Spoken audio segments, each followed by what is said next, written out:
So recently I've decided to focus on just a few games instead of everything out there. But every now and then, something catches my attention and I feel like I gotta say something. And when I looked into this game, well, I was doomed.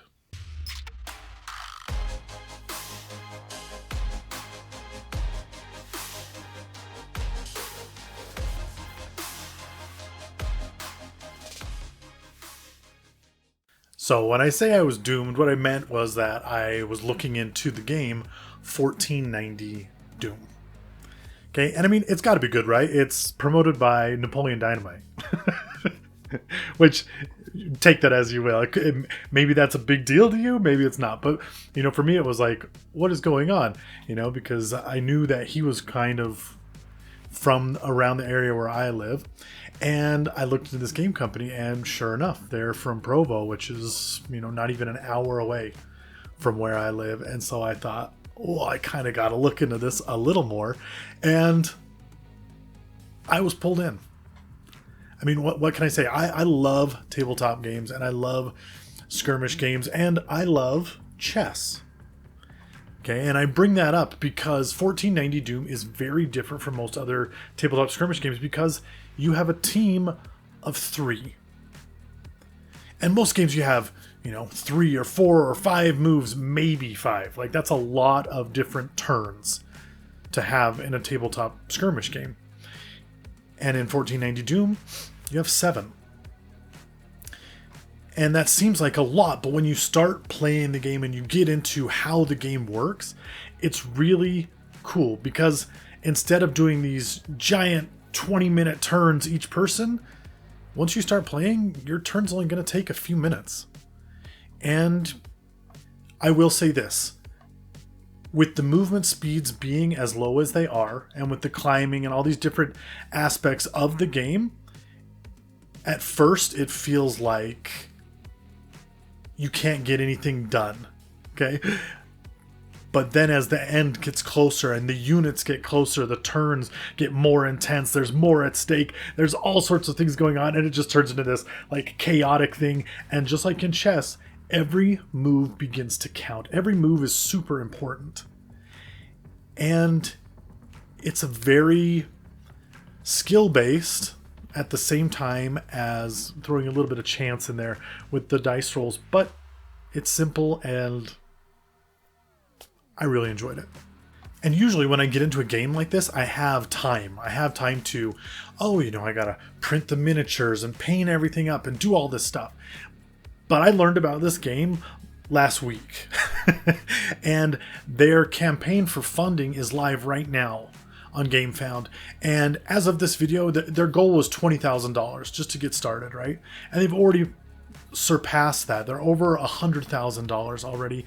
And there's a little while left in the campaign, and I felt like I had to get this video out and have in front of as many eyes as I could to hopefully help promote something that I think is really cool. And so I'll link their GameFound link down below, and you can click on it and check it out. They're releasing videos pretty consistently right now about all the different gameplay mechanics and how it works. And you can look into all those. I'm not going to give you a breakdown of rule by rule unless that's something you want. And if it is, please let me know in the comments below if you want something more in depth on this. But I wanted to just talk about the things that I liked the most about this and hopefully get your attention pushed towards it. So, one of the things that I really like about this game, and I'm starting to like about tabletop games in general, is when they aren't just flat.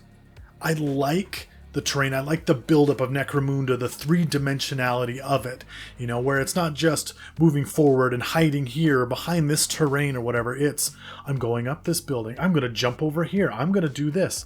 And in this game, it is all about getting to the high ground. Why? Well, because there's poisonous gas stuff that's on the ground floor, and everyone is trying to get as high as they can. And so your goal from this game is to get from the bottom up to the top and secure the high ground for your party.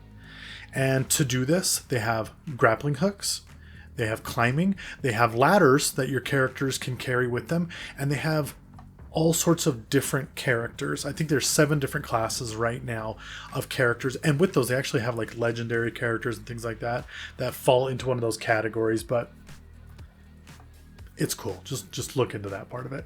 Okay. But it's all about moving up and at the same time keeping your opponent down. And I love that. And whenever I play like Malifaux or Warmachine and things like that, I'm always thinking it would be so much cooler if my machine could jump over here, or my character could jump across this gap and then shove this guy off the cliff, and then that's falling damage and all these other things. And that's what this game tries to do. Every time you climb a ladder, if you don't move away from the ladder, you're open to attack. Every time you climb up a grappling hook, if you don't get off the end of the grappling hook, because you have 2 movements, every character has 2 movements, and if you don't get off of whatever you've climbed with that second movement, you are susceptible to falling if you're attacked. And the character doesn't have to be in your face. There's crossbows, there's bows. You can shoot from across the map. 10 inches, I think, is the range of the bow. And if you can hit somebody in 10 inches, there's a good chance that you can knock them down. And depending on how high they are, they're going to take more damage. And I know it sounds complex, but the rule book is 66 pages. It's not a big rule book, and that includes all of your characters and what they cost and how you can change them and what items they can bring and things like that. So, I mean, it's 66 pages with all of that, with art, with story, with everything that you need to play the game, and it's simple. Sure, the first game that you play, because you don't know what you're doing, it could take you an hour. But after that, they're saying 30 minutes is the game time. And I know that the length doesn't matter to a lot of people out there. But if you're playing with your kids or anything like that, or if you want to get in more than one game a night, this is a great way to do that. The playing board is a circular 2x2 area, so it's not super hard to take places. And one of the things that I love the most is that part of this game is the castle itself. It's modular. They released the files. They just announced today that it's like $14 or something like that for all the files for the castle. Okay, and then you can print them on a printer or pay somebody to print them. It's FDM. It's not super expensive. And you can build this castle as big any way you want. You can add stairs. You can have archways. You can do anything you want to make it your own. And every game can be different. It kind of reminds me of like Star Trek chess. I don't know if you've seen that, where it's like on multiple different levels and stuff. And it kind of feels like that. If your chess pieces could shoot arrows, throw grappling hooks, place traps, and hit people with clubs off of a castle wall. And that, like, honestly, like, just summing it up, that's basically what you're in for with 1490 Doom, and it's amazing. And I want to point out that I reached out to this company and was like, hey, send me a couple of your files so I can print some models and things like that. I made my board using existing terrain that I had, right? I 3D printed a village forever ago. If you ever want to look at that video, I got a link to it right here.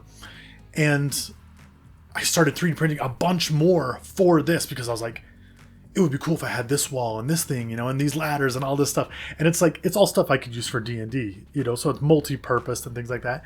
And in the end, I was able to make a pretty cool looking little board that I was able to play on and test things out and try things. And you can use shoe boxes or whatever. I mean, you don't have to buy the files. They're awesome and they're interlocking and they're cool. And I mean, you can use them, like I said, any way you want. Throw them in a box and you've got a game in a box that you can take with you wherever you want. And it's not hard to teach people how to play, and it's just a really fun game that has crazy potential to go other places. So, check out 1490 Doom. I don't think you'll regret it. I know that I don't. And hey, anybody can paint 3 miniatures. 3 miniatures is easy. They don't have to look incredible. You can just slap some paint on them. You can do whatever you want. And the files, there are so many files, and the different weapons, if you want your fighter to have a spear, they can have a spear, or a longsword, There's bows, there's arrows, there's crossbows, there's shields, there's maces, there's all sorts of stuff that you can print, and you can equip your party however you want. And then if you decide you don't like that, well, change it out. Change the weapon, change your loadout to whatever you want it to be. 3 characters, it's not that hard. And you can try different things over and over again. It is a changing, evolving game that requires you to use your brain a little bit, but it's fun at the same time. So, give it a look.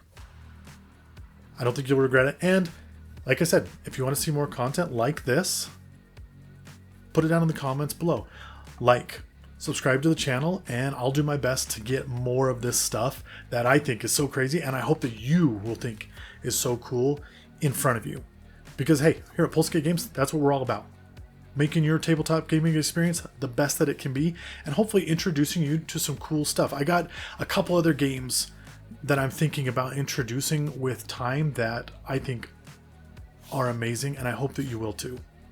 So, subscribe. Let me know of a game that you think I need to check out that's just amazing in any of these categories. I'm open to it.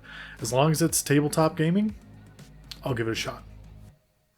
And as always, don't spend so long making your world. Like I said, I put this thing together in a few days. It doesn't take that long. But don't spend so much time doing that you forget to spend some time in it. Until next time.